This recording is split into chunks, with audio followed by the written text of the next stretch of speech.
தேசிய உற்பத்தி திறன் செயலகத்தால் கோரப்பட்டுள்ள தேசிய உற்பத்தி திறன் விருது 2025ஆம் ஆண்டு 26ஆம் ஆண்டுக்கான இந்த போட்டியிலே அதுக்குரிய விண்ணப்ப படிவங்களை எவ்வாறு பூர்த்தி செய்தல் என்ற விடயம் தொடர்பான இந்த காணொளியிலே 3வது பகுதி இப்பொழுது வெளியிடப்படுகிறது.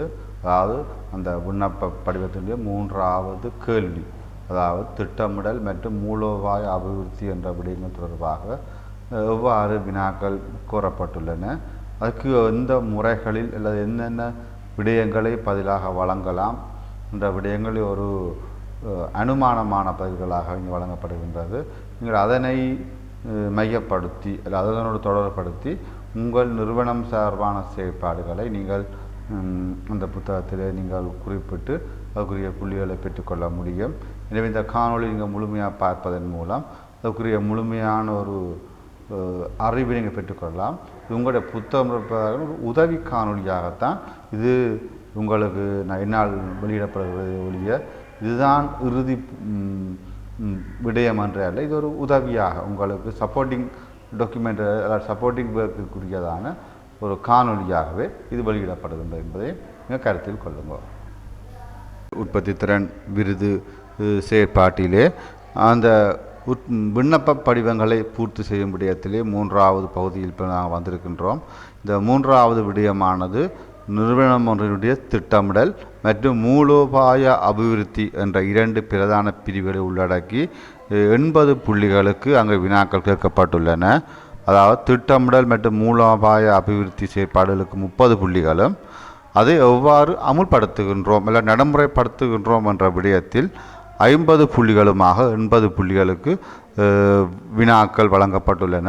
அதில் முதலாவதாக கேட்கப்பட்டுள்ளது தேசிய அபிவிருத்தி செயற்திட்டத்துக்கு ஏற்புடைய தன்மையை உறுதிப்படுத்தும் வகையிலான நிறுவனத்துக்கு சொந்தமான மூலோபாய திட்டம் இருக்கின்றதா எல்லாம் இருத்தல். அதாவது எங்கிட்ட இருக்கிற மூலோபாய திட்டம் எப்படி இருக்கும்னு எதிர்பார்க்கிறார்கள் என்று சொன்னால் தேசிய அபிவிருத்தி திட்டத்துக்கு ஏற்புடையது இல்லை பொருத்தமான தன்மை. அது உங்களுக்கு தெரியும். இப்பொழுது தேசிய அபிவிருத்தி திட்டம் என்று சொல்லும் பொழுது கிளீன் ஸ்ரீலங்கா திட்டம் என்பது ஒரு முதன்மையான திட்டமாக காணப்படுகின்றது. அதில் பல பகுதிகள் இருந்தாலும் அது தேசிய அபிவிருத்தி திட்டத்துக்கு முதன்மையான ஒரு செயற்பாடு. அப்போ அதை உறுதிப்படுத்தும் வகையில் தான் நீங்கள் சொந்தமான திட்டம் இருக்கின்றதா என்று கேட்கப்பட்டுள்ளது. எங்களோட திட்டம் இருந்தாலும் அது அதுக்கு எவ்வாறு பொருந்துகின்றது என்ற விடயத்தை நீங்கள் குறிப்பிட வேணும். அதாவது இந்த திட்டம் ஒரு 5 வருடங்களுக்கோ அல்ல போனால் 3 வருடங்களுக்கோ பொருத்தமான திட்டமாக இருப்பது சிறந்தது. கிட்டத்தட்ட எத்தனை ஆண்டுக்கு இருக்க வேணுமென்று சொல்லப்படவில்லை. திட்டம் இருக்கின்றதா ஆண்டு கேட்டது ஆண்டு திட்டத்தையும் குறிப்பிடவில்லை. ஆண்டு திட்டம்னு சொல்லி இன்னொரு தனியான கேள்வி கேட்கப்பட்டுள்ளபடியினால் நீங்கள் 3 இயர்ஸ் பிளான் அல்ல 5 இயர் பிளானாக காட்டப்பட வேணும். உதாரணமாக இதில் என்னென்ன விடயங்களை திட்டத்தில் குறிப்பிட்டு காட்டலாம்னு சொன்னால் இப்போ நிதி சம்பந்தமான திட்டம், ஆளணி, பௌதிக வளம், தொழில்நுட்பம், நிறுவனத்தின் கலாச்சாரத்தை விருத்தி செய்தல், பொது வசதிகள் ஊழியர்களுக்காக இருக்கலாம், பொதுமக்களுக்கான பொதுவான வசதிகளை விருத்தி செய்தல் மற்றும் வாடிக்கையாளர் சேவை விருத்தி செய்தல், ஊழியர்களுடைய தலைமைத்துவத்தை விருத்தி செய்தல் போன்ற ஒட்டுமொத்த விடயங்களை உள்ளடக்கி அந்த திட்டம் இருப்பது மிக சிறப்பானதாக இருக்கும். இன்னொரு விடயம், அதை நீங்கள் குறிப்பிடும் பொழுது ஒவ்வொரு திட்டங்களுக்கும் என்ன திட்டம், அந்த திட்டத்தை எவ்வாறு மதிப்பிட போகின்றோம், அதுக்குரிய கேபிஐன்னு சொல்லுவோம், குறிகாட்டி மதிப்பீடு கட்டாயம் அவசியம். அடுத்தது அந்த வருடம் இல்லை முதலாவது இடத்துல எவ்வளவு அடைவு மட்டத்தை அடையப் போகிறோம், எங்களுடைய அச்சீவ்மெண்ட் ஏரியா எல்லாம் போனால் அந்த அடைவு மட்டம்ன்றது எந்த பகுதியில் நிதியிலையா அல்லது போனால் அவங்களுடைய ஸ்கில் டெவலப்மெண்ட்னா என்ன விடயத்தை அடைய போகிறோம். மற்றது இந்த ஒவ்வொரு திட்டத்துக்கும் யார் பொறுப்பு, இல்லை எந்த கிளை பொறுப்பு. உதாரணத்துக்கு சில திட்டங்கள் தனிநபரை சார்ந்து இருக்கலாம், பொருளாளர் இன்ஜினியர் பொருளியலாளர் அல்லது போனால் கணக்காளர், கலாச்சார உத்தியோகத்தர், இவ்வாறாக ஒரு உத்தியோகத்தரை சார்ந்தும் இருக்கலாம். அல்லது போனால் பொதுவாக கிளை, நிதி கிளை, நிர்வாக கிளை, திட்டமிடல் கிளை, இவ்வாறு கிளைகளை மையப்படுத்தியும் அந்த திட்டம் அமையலாம். எனவே இந்த 4 கோளம் மிக முக்கியமாக இருக்க வேணும். இதை விட தேவை என்றால் நீங்கள் ஒவ்வொரு திட்டத்துக்கும் மேலதிகமான விடயங்களையும் சேர்க்கலாம். அது உங்களை பொறுத்தது. வேறு அது மேலதிகமாக நீங்கள் சில விடயங்களோடு இருக்கலாம். இந்த 4 குளத்தையும் விட இன்னொன்று சேர்க்கலாம், அதுக்குரியான நிதி பயன்பாடு எவ்வாறு பெற்றுக்கொள்வது, இல்லைன்னா யாரிடமிருந்து உதவிகளை பெற்றுக்கொள்வது, இவ்வாறாக ஒவ்வொரு திட்டத்துக்கும் மெழுதியமான விடயங்கள் இருந்தாலும் நீங்கள் சேர்த்து வழங்கலாம். ஆனால் குறைந்தது இந்த 4 விடயங்களும் இருக்க வேணும் கட்டாயம். அதில் 2வது கேள்வி கேட்கப்பட்டுள்ள 10 புள்ளிகள், அதாவது முதல் இருந்த கேள்வியை விட சற்று முன்னுரிமை வழங்கப்பட்டுள்ளது. என்ற 10 புள்ளிகள் வழங்கப்பட்டுள்ளது மூலோபாய திட்டத்துக்கு அமைய. இப்போ மூலோபாய திட்டம் ஒன்று 5 வருடங்களோ 3 வருடங்களோ காணப்படலாம். அமைய வருடாந்த திட்டம் தயாரிக்கப்பட்டுள்ளதா? இப்பொழுது பார்த்தால் தெரியும் உங்களுக்கு. இப்போ மூலோபாய திட்டம் 5 இயர் பிளான் 2020 ஆரம்பிக்கப்பட்டு 25 முடிவடைகின்றது என்று சொன்னால், நீங்கள் 25ஆம் ஆண்டு தயாரிக்கப்படுற ஆண்டு திட்டம் அந்த மூலோபாய திட்டத்தில் இறுதி பகுதியை அச்சீவ் பண்ணக்கூடியதாக இருக்க வேணும். இல்லை 25ஆம் ஆண்டு ஆரம்பித்து 2030ஆம் ஆண்டு முடிகிற திட்டமாக இருந்தால் 25ஆம் ஆண்டு திட்டம் எதை மையப்படுத்தியிருக்கும்னா அந்த ஆரம்ப கட்டத்தை மையப்படுத்தி இருக்கும். ஆகவே ஆண்டு திட்டம் முக்கியம். அதிலேயும் ஒரு திட்டம் அதுக்குரிய குறிகாட்டி ரொம்ப முக்கியம். குறிகாட்டி இல்லாவிட்டால் நீங்கள் அநேகமாக அந்த வழங்கப்படுற திட்டத்துக்குரிய புள்ளிகளை நீங்கள் இழக்க வேண்டியோர் எல்லாமே ஏற்படும். ஆனால் அதில் ரொம்ப கவனமாக இருக்க வேணும். அடைவு மட்டம் என்னத்தை அச்சீவ் பண்ண போகிறோம், ஒவ்வொரு அந்த திட்டத்தால் என்னத்தை அடைய போகிறோம், ஊழியர் திருப்தி அடைய போகிறோமா, வாடிக்கையாளர் திருப்தி அடைய போகிறோமா, அல்லது வாடிக்கையாளர் சேவையில் வினைத்திறனான சேவை என்று அடைய போகிறோமா, இல்லை செலவினங்களை குறைத்தல் என்ற விடயத்தில் நாங்கள் அச்சீவ் பண்ண போகிறோமான்ற அடைவு மட்டம். அதாவது பொறுப்பு வளங்கள் கால அளவு. இப்போ கிட்டத்தட்ட உங்களுக்கு தெரியும் ஆனுவல் பிளான் என்றால் 2 மாதத்துலையா 3 மாதமா இல்லை 5 மாதமா, இல்லை போனால் ஜனவரியில் ஆரம்பித்து ஜூனில் முடிக்க போகிறோமா, அந்த டைம் ஃப்ரேம்ன்றது ரொம்ப முக்கியம். இதை விட நீங்கள் மெழுதியமான விடயம் இருந்தாலும் நீங்கள் உங்களுடைய ஆனுவல் பிளான் அதாவது ஆண்டு திட்டத்தில் நீங்கள் குறிப்பிட்டு காட்டலாம். இன்னொரு விடயம் கேட்கப்பட்டுள்ளது 5 புள்ளிகளுக்கு எப்படின்னு கேட்டால், குறித்த வருடாந்த செயற்பாட்டு திட்டம் நிறுவனத்துக்கு உரிய திணைக்களம் அல்லது அமைச்சின் மூலோபாய திட்டத்துக்கு ஏற்படும். உங்களுடைய ஆனுவல் பிளான் எப்படி கேட்கப்பட்டுள்ளது கேட்டால், எங்களுடையதான அமைச்சுக்குரியதா. அப்போ மாவட்ட செயலகம் என்றால் மாவட்ட செயலகம் இப்போ ஹோம் மினிஸ்ட்ரியோட, இல்லை போனால் ஜனாதிபதி செயலகமோ, இல்லை போனால் தேசிய திட்டம். அதே மாதிரி பார்த்தோம்னு சொன்னால் இப்போ ஒரு பிரதேச சபை என்று சொன்னால் ப்ரொவின்சியல் டிபார்ட்மெண்ட்டோட, அல்லது போனால் மாகாண அமைச்சோட, இல்லை அப்போ இவ்வாறு இந்த உரிய திணைக்களத்தோட அல்ல அமைச்சோட, அல்லது போனால் அதற்கு மேலோட தேசிய நோக்கம் அதோடு தொடர்புபட்டதாக இருக்கணுமே ஒழிய எந்த ஒரு நிறுவனத்தினுடையதான இந்த வருடாந்த திட்டம் தன்னிச்சையாகவோ, இல்லை போனால் தங்களுடைய தலைமை நிறுவனங்களுக்கோ அல்லது தேசிய நிறுவனங்களுக்கோ பொருத்தம் இல்லாததாக இருக்கக்கூடாது. இதில் நீங்கள் இப்போ ஒவ்வொரு திட்டம் இருந்தாலும் நீங்கள் குறிப்பிட்டு காட்டணும். உதாரணத்துக்கு உங்களுக்கு இப்போ இது என்னென்ன திட்டத்தை அச்சீவ் பண்ண போகுது, ஒவ்வொரு திட்டத்துக்கும் நீங்கள் குறிப்பிட்டு காட்டணும் என்று கேட்டால், இந்த திட்டம் என்னென்ன மூலோபாய திட்டத்தில் உள்ளடங்கப்பட்டுள்ளபடினால் அதுக்கு நான் இசைவாக தயாரித்துள்ளோம். இல்லை இந்த திட்டம் தேசிய நோக்கம். இப்போ கிளீன் ஸ்ரீலங்காவில் போதை ஒழிப்பு, அல்லது போனால் இந்த கிளீன் ஸ்ரீலங்காவில் சுற்றுச்சூழல் பாதுகாப்பு, இல்லை போனால் இந்த கிளீன் ஸ்ரீலங்கா திட்டத்தில் வறுமை ஒழிப்பு என்ற எந்த திட்டத்தை இது நாங்கள் மையப்படுத்தி ஆண்டு திட்டம் உருவாக்கப்பட்டுள்ளோம் என்ற விடயத்தை நீங்கள் ஒவ்வொரு திட்டத்தையும் நீங்கள் குறித்து காட்டி அதற்கேற்ற மாதிரி நீங்கள் பட்டியலிட்டு காட்ட வேண்டிய தேவை ஒன்று இருக்கின்றது.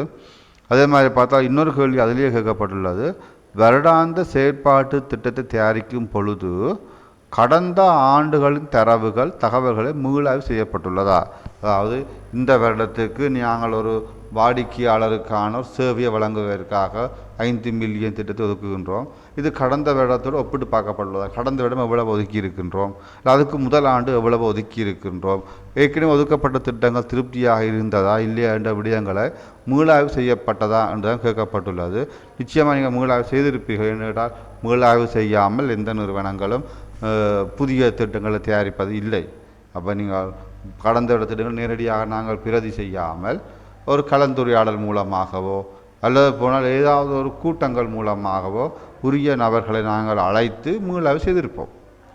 எனவே அதுக்குரிய ஆதாரங்கள் எவ்வாறு மீளாய்வு செய்யப்பட்டது, யார் யார் கலந்து கொண்டார்கள், என்னென்ன விடயங்கள் கடந்த காலங்களில் இந்த 2025ஆம் ஆண்டு அதிகரித்துள்ளது, இல்லை என்னென்ன விடயங்கள் பழைய ஆண்டோடு ஒப்பிடும்பொழுது குறைந்துள்ளது என்ற விடயங்கள் குறித்து காட்டி அதனுடைய நோக்கம், ஏன் நாங்கள் அதிகரித்த நாங்கள், ஏன் நாங்கள் குறைத்த நாங்கள் என்ற விடயத்தையும் நீங்கள் அதில் கட்டாயம் குறிப்பிட்டு காட்ட வேணும்.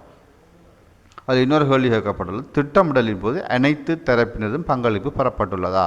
அது இப்போ இந்த பங்காளர்னு சொல்லுவோம். நாங்கள் இந்த நிறுவனத்துக்கும் பங்குதாரர் இருப்பார்கள் கட்டாயம். அந்த பங்குதாரர் இல்லை பங்காளர்னு சொல்லுவர்கள் ஸ்டேக் ஹோல்டர்ஸ் நிறுவனத்துக்கு உள்ளேயும் இருப்பார்கள், வெளியேயும் இருப்பார்கள். உள்ளே என்று சொன்னால் ஒவ்வொரு கிளைகள், இப்போ சில நிறுவனங்களில் பல்வேறுபட்ட கிளைகள் இருக்குமா, அந்த கிளைகளுடைய ஒவ்வொரு திணைக்கள தலைவர்களும் உள்ளக பங்காளர். நிறுவனத்துக்கு வெளியில் ஏனைய தொடர்புபட்ட நிறுவனங்கள் கட்டாயம் இருக்கும். உதாரணம் ஒரு பிரதேச சபை என்று சொன்னால் அங்கால மருத்துவ சேவை தொடர்பான விடயங்கள், போக்குவரத்து தொடர்பான விடயங்கள், பிரதேச செயலகம், இவ்வாறு பல்வேறுபட்ட நிறுவனங்கள் தொடர்புபடும். அதே மாதிரி பிரதேச செயலகம்னு சொன்னால் கூட அங்கால விவசாய திணைக்களம், அங்கால கிராம அபிவிருத்தி திணைக்களம், இவ்வாறு போக்குவரத்து சபைகள், இவ்வாறு பல்வேறுபட்ட திணைக்களங்கள் ஒன்றிணைந்திருக்கும். இதுதான் கேட்கப்பட்டுள்ளது. அதுக்கு விடயம் எவ்வாறு வழங்கணும் என்று கேட்டால், எந்தெந்த முறைகளில் பெறப்பட்டது, கூட்டங்களில் கலந்து பெறப்பட்டதா, எழுத்து மூலம் பெறப்பட்டதா, கடிதங்களில் வழங்கினார்களா, அல்லது நேரடியாக சந்து வாய்மொழி மூலமாக கேட்டுக்கொண்டார்களா, பங்களிப்பை எவ்வாறும் பெற்றுக்கொள்ளலாம். அதே மாதிரி பார்த்தால் அது என்னென்ன விடயம், யார் யார் தந்தது, என்னென்ன விடயம் தந்தார்கள், மற்றும் அவர்கள் என்னென்ன பங்களிப்பு செய்ய போகிறார்கள், நிதி பங்களிப்பா, இல்லை சேவை தொடர்பான பங்களிப்பா, ஆலோசனை சேவை போன்ற பங்களிப்பு செய்ய போகிறார்களா, இல்லை போனால் உதவி பொருட்களை வழங்க போகிறார்களா, இல்லை கட்டட ஒப்பந்தங்களை செய்து வழங்க போகிறார்களா, இவ்வாறாக என்னென்ன பங்களிப்பு செய்ய போகிறார்கள். ஒரு பிரதேச செயலகத்துக்கு கட்டடம் கட்ட வேணுமாக இருந்தால் அது பில்டிங் டிபார்ட்மெண்ட் அதுக்குரிய பங்காளராக வந்து இணைந்து கொள்வார்கள். அப்போ அவர்களுடைய ஒப்பந்தம் என்ன செய்ய போகிறார்கள், அவர்கள் என்ன சேவையை வழங்க போகிறார்கள் என்ற விடயங்களை நீங்கள் அதில் வந்து பட்டியலிட்டு காட்ட வேணும். அது நீங்கள் ஒரு அட்டவணை மூலமாக ஒரு குறைந்தது 5 விடயம் என்றாலும் நீங்கள் இதில் குறிப்பிட்டு காட்டலாம். அடுத்தது 50 புள்ளிகளுக்கு கேட்கப்பட்ட ஒரு கேள்வி, திட்டத்தை அமுல்படுத்துதல். அமுல்படுத்தும் பொழுது அதுக்கு முக்கியமான ஒரு பெறுமதி வழங்கப்பட்டுள்ளது. 50 புள்ளிகளை வழங்கியிருக்கிறார்கள். இந்த 50 புள்ளிகளில் முதலாவது அந்த மூலோபாய திட்டம் அல்ல நிறுவனத்தினுடைய இந்த செயற்பாட்டு திட்டம் ஆக்ஷன் பிளான் வந்து ஸ்டேக் ஹோல்டர்ஸ், அதாவது இந்த பங்குதாரருக்கு எவ்வாறு தெரியப்படுத்துகிறார்கள். இப்போ நிறுவனம் வந்து ஒரு என்னதான் இருந்தாலும் பங்குதாரரிடமிருந்து ஆலோசனைகளை பெற்றாலும் திட்டங்களை நடைமுறைப்படுத்தும் பொழுது அந்த உரிய தரப்பினருக்கு அந்த விடயங்களை தெரிவித்திருக்க வேணும்.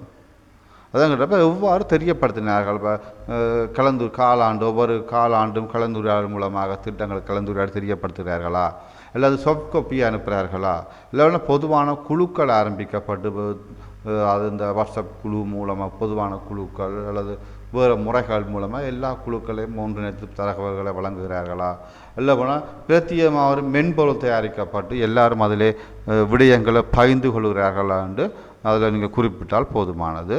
அடுத்த கேள்வி கேட்கப்பட்டுள்ளது, மூலோபாய திட்டத்துக்கு அமைய தயாரிக்கப்பட்ட வருடாந்த செயற்பாடு திட்டம். அது தெரியும், நான் ஏற்கனவே நான் பார்த்தேன். அதுக்கு அமைய ஒவ்வொரு பிரிவுகள் மற்றும் அலுவலர்களின் பொறுப்புகள் ஒப்படைக்கப்படுது. முதல்ல சொன்ன நாங்கள் ஒரு ஆக்ஷன் பிளான் தயாரிக்கப்பட்டிருந்தால் ஒவ்வொரு விடயத்துக்கும் யார் பொறுப்பு என்று குறிப்பிட வேணும் என்று நான் முதல்ல தான் சொன்னான். அதில் இருக்காவ, ஆனால் அதில் பொறுப்பு கொடுக்கப்பட வேண்டும் என்று சொல்லப்படவில்லை. ஆனால் நான் விடயத்தில் போடணும். ஏன்னா இங்கே பாருங்கள், அதுக்கிட்ட ஒரு கேள்வி கேட்கப்பட்டுள்ளது, இந்த பொறுப்புகள் ஒப்படைக்கப்படுதல் என்று மேற்பார்வை காணப்படுது. பாருங்கள், இப்போ ஒரு மலசல கூட கட்டவனமாக இருந்தால் அங்கே பார்த்தா அந்த இன்ஜினியர் இல்லை போனால் பொறியியல் கிளைக்கு அந்த பொறுப்பு வழங்கப்படுமாக இருந்தால் அந்த பொறுப்பு எவ்வாறு அவர்களுக்கு பகிரப்பட்டது, எழுத்து மூலம் அது ஒவ்வொரு திணைக்களங்களுக்கும் ஒவ்வொரு பங்காளரும் எழுத்து மூலம் வழங்கப்பட்டிருக்க வேணும். இப்போ உரியவர் அதுக்குரியான சம்மதத்தை தெரிவித்து அந்த பொறுப்பை பெற்றுக்கொண்டிருக்க வேணும். அது ஒவ்வொரு காலாண்டு கூட்டத்திலும் அந்த பொறுப்பேற்ற பொறுப்பானது எந்த அளவில் நடைமுறைப்படுத்தப்பட்டுள்ளது, இல்லை எந்த அளவு முடிக்கப்பட்டுள்ள விடயங்களை தெரியப்படுத்திருக்க வேணும். அப்போ அதான் மேற்பார்வை அர்த்தம், அது நடைமுறைப்படுத்துகிறாரா, சொல்லப்பட்ட திட்டத்தில் அக்கறை எடுக்கிறாரா, இல்லை வச்சு போட்டு பேசாமல் இருக்கிறாரா, அப்போ என்ற விடயத்தை மேற்பார்வை செய்ய வேணும். அது எப்படி மேற்பார்வை செய்யலாம் என்று சொன்னால், ஒன்றில் கூட்டங்கள் மூலமாக மேற்பார்வை செய்யலாம், அல்லது போனால் மாதாந்த அறிக்கை மூலமாக மேற்பார்வை செய்யலாம், அல்லது திணைக்களத்தில் திடீர் விஜயங்களை மேற்கொண்டு இந்த குறிப்பிட்ட விடயம் நடைமுறைப்படுத்தப்படுகின்றதா என்று கேள்விகளை கேட்கலாம். அல்லது போனால் அவர்கள் மென்பொருள் ஒன்றை வழங்கி ஒவ்வொரு மாதமும் அதுக்குரிய திட்டத்தை அல்லது போனால் அடைவு மட்டத்தை நீங்கள் அதிலே வழங்க வேணும் என்று சொல்லி ஒரு முறையையும் பின்பற்றலாம். என்ன முறைகள் இங்கே நீங்கள் மேற்பார்வைக்காக ஒவ்வொரு விடயத்துக்கும் பயன்படுத்தினீர்கள் என்ற விடயத்தை குறிப்பிட்டு காட்ட வேணும். அடுத்தது உரிய காலத்தில் அமுல்படுத்துதல். அதாவது ஆக்ஷன் பிளான் இருக்கும், ஒரு ஆண்டுக்குரிய ஆனுவல் ஆக்ஷன் பிளானை உரிய கால பகுதியில் எவ்வாறு நடைமுறைப்படுத்தப்படுகிற கேட்கப்படலாம். அதை நீங்கள் ஆக்ஷன் பிளான் சார்ட் போட்டு ஒவ்வொரு திட்டமும் ஆரம்பிக்கப்பட்டுள்ளது, எத்தனை காலப்பகுதியில் முடிக்கப்பட்டுள்ளது என்ற விடயத்தை நீங்கள் குறிப்பிட்டு காட்ட வேணும்.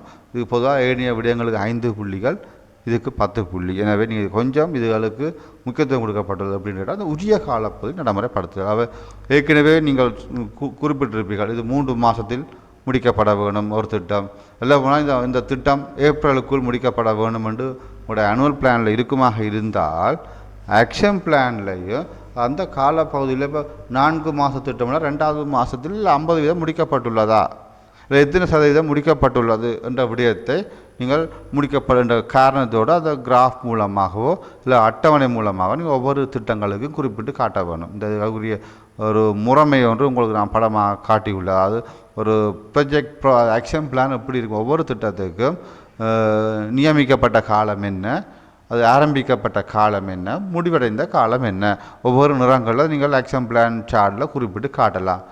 அடுத்த இன்னொன்று இருக்குன்னா, அந்த மூலோபாய திட்ட ரீதியில் சில வேளைகளில் தனிநபருக்கும் அந்த பொறுப்புகள் வழங்கியிருக்கலாம், சில வேளைகளில் ஒரு கிளைகளுக்கும் அதை வழங்கியிருக்கலாம். கலாச்சார உத்தியோகத்தர், தொழில்நுட்ப உத்தியோகத்தர், இல்லை உற்பத்தி திறன் அபிவிருத்தி உத்தியோகத்தர் என்று சில நேரங்களிலே ஒரு தனிநபரை மையப்படுத்தி சில இலக்குகள் வழங்கப்பட்டிருக்கலாம். சில வேளைகளில் சில கிளைகளை மையப்படுத்தி திட்டங்கள் வழங்கியிருக்கலாம். சில திட்டங்கள் ஒட்டுமொத்தமாக நிறுவனத்தாலே செய்யப்பட வேண்டியதான ஒரு திட்டமாகவும் காணப்படலாம். ஆகவே நீங்கள் அதை பிரித்து காட்டணும். அப்படின்னு கேட்டால், அந்த மூலோபாய திட்டம் ஒட்டுமொத்த நிறுவன மையப்பதில் கணிப்பிடப்பட்ட திட்டங்கள் என்னென்ன, பகுதி அளவு அல்லது திணைக்கள ரீதியாக இல்லை கிளைகள் ரீதியாக இல்லை பிரிவுகள் ரீதியாக மதிப்பிடப்படுற திட்டங்கள் என்னென்ன, தனிநபர் ரீதியாக மதிப்பிடப்படுற திட்டங்கள் என்னென்ன.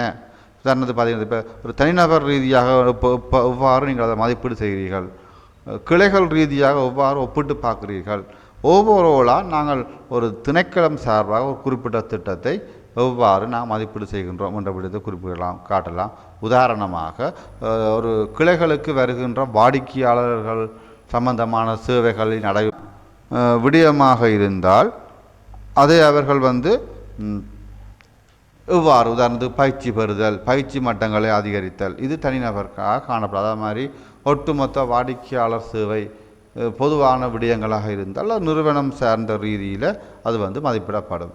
அது நாங்கள் உங்களுக்கு சில விடயங்களை போட்டு காட்டியிருக்கிறேன் பாருங்கள். இப்போ மின்சார செலவுன்னு சொன்னால் ஒட்டுமொத்த நிறுவனம் சார்ந்ததான ஒரு அடைவு மட்டமாக இருக்குது. அதே மாதிரி கிளைகளில் காணப்படுற வேலையில் காணப்படுற புத்துருவாக்கங்கள், வாடிக்கையாளர் செயற்பாடு விருத்தி தொடர்பான விடயங்கள் பகுதியளவு செயற்பாடாக இருக்கும். அதே மாதிரி ஒரு உத்தியோகத்தர் நடத்திய விழிப்புணர்வு செயற்பாடு, ஒரு உத்தியோகத்தர் பங்கு கொண்ட தரவழிய செயற்பாடு, இந்த போன்ற விடயங்கள் எல்லாம் தனிநபரை மையப்படுத்தியதான ஒரு மதிப்பீட்டு செயற்பாடாக காணப்படும்.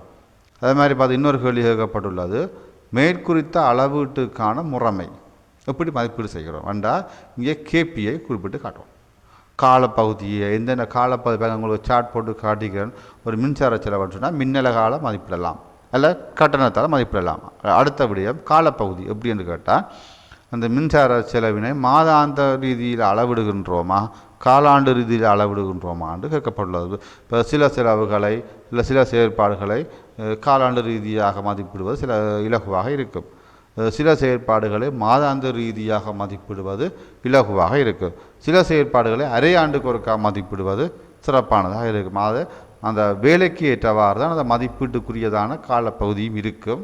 சில வேலைகளை வாராந்த மதிப்பிட வேண்டிய தேவை ஏற்படலாம், சில விடயங்களை நாளாந்த மதிப்பிட வேண்டிய தேவைகள் ஏற்படலாம். அது நீங்கள் வழங்குகின்றதான அந்த விடயத்தை வைத்து கொண்டு தான் என்னென்ன மதிப்பீட்டு முறை காணப்படுகின்றது என்ற விடயத்தை நீங்கள் குறிப்பிட வேண்டும். அடுத்து போக்குகளை இனம் காணுதல் என்று கேட்டால், நீங்கள் அந்த அச்சீவ்மெண்ட் ஒவ்வொரு மாதமும் எந்த அளவில் இருக்கின்றது கிராஃப் மூலமாக ஒவ்வொரு விடயத்தை நீங்கள் மதிப்பிட்டு காட்டணும். சில காலப்பகுதியில் பார்த்திங்கன்னா அந்த ஒவ்வொரு மாதமும் இப்போ ஒரு வருடத்தில் 100% சொன்னால் ஒவ்வொரு மாதமும் 8% 10% அடையப்பட வேண்டும்னு சொன்னால், சில வேளையில் முதலாவது மாதம் 5% தான் இருக்கும், 2வது மாதம் 20% அச்சீவ் பண்ணியிருப்பார்கள், 3வது மாதம் 7%. அவை அந்த காலப்பகுதி ஊடாக போக்குகளை இனங்காணுதல் மற்றும் தீர்வுகளை காணுதல் என்று கேட்டால், நீங்கள் 2 விடயத்தையும் குறிப்பிடணும். ஒன்று போக்கையும் காண வேணும், அந்த போக்கு வந்து இந்த நிர்ணயிக்கப்பட்டவோட குறைவாக இருக்குமாக இருந்தால் அந்த பிரச்சனைகளை ஆராய்ந்து அதுக்கு என்ன தீர்வு வழங்கினாங்கள் என்று கொடுக்கணும். இல்லை அடையப்பட்ட இலக்கு அந்த காலப்போது சரியாக சீராக போகுதாக இருந்தால் எங்களுக்கு ஒரு சிக்கல்கள் இல்லை. உதாரணத்துக்கு பார்த்தால் இப்போ ஒரு தாபன கிளைக்கு ஒரு பணி வழங்கப்பட்டுள்ளது. ஒரு 6 மாதத்தில் சகல கோவைகளும் பணி செய்து கொடுக்கணும் ஒரு இலக்கு வழங்கப்பட்டால் அந்த அடைவு மட்டத்தை 2 மாதத்துக்கு பின்னர் அந்த தாபன கிளையால் அடைய முடியவில்லை.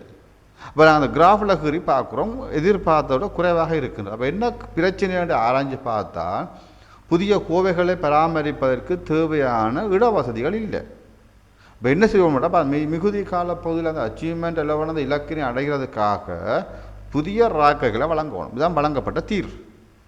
அது மாதிரி பதிவாளர் கிளை என்ற உதாரணத்தை எடுத்துக்கொண்டால் ஒரு நாளைக்கு இவ்வளவு பேருக்கு இல்லை ஒரு நிமிடத்தில் இத்தனை பேருக்கு சேவை வழங்கும் இலக்கு இருந்தால் அது சில அந்த இலக்கை விட அவர் எடுக்கின்ற நேரம் கூடவாக இருக்கும்.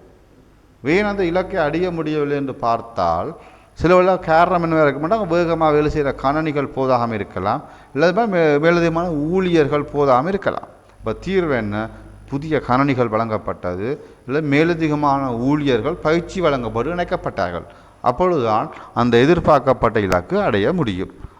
வழங்க பிரச்சனை என்ன, எதிர்கொண்ட சிக்கல், அதே போல் அதுக்கு வழங்கப்பட்ட தீர்வுகளையும் குறிப்பிட வேணும். அடுத்தது தேவையின் அடிப்படையில் மாற்று திட்டம். இப்போ சில வழியில் பார்த்தா தெரியும் எங்களுக்கு, குறிப்பிட்ட திட்டம் நீங்கள் திட்டமிட்டு கொண்டு போகும் பொழுது இப்போ அதிக வெள்ளப்பெருக்கு, அனர்த்தங்கள், வேறு விடயங்கள் காரணமாக அந்த திட்டத்தை அமுல்படுத்த முடியாமல் போகலாம். இப்போ தேவையின் அடிப்படையில் பார்த்தா தேவையோடு நிகழ்வுதான், தேவையின் அடிப்படையில் மாற்று திட்டம் அமுல்படுத்த வேண்டி இருக்குது.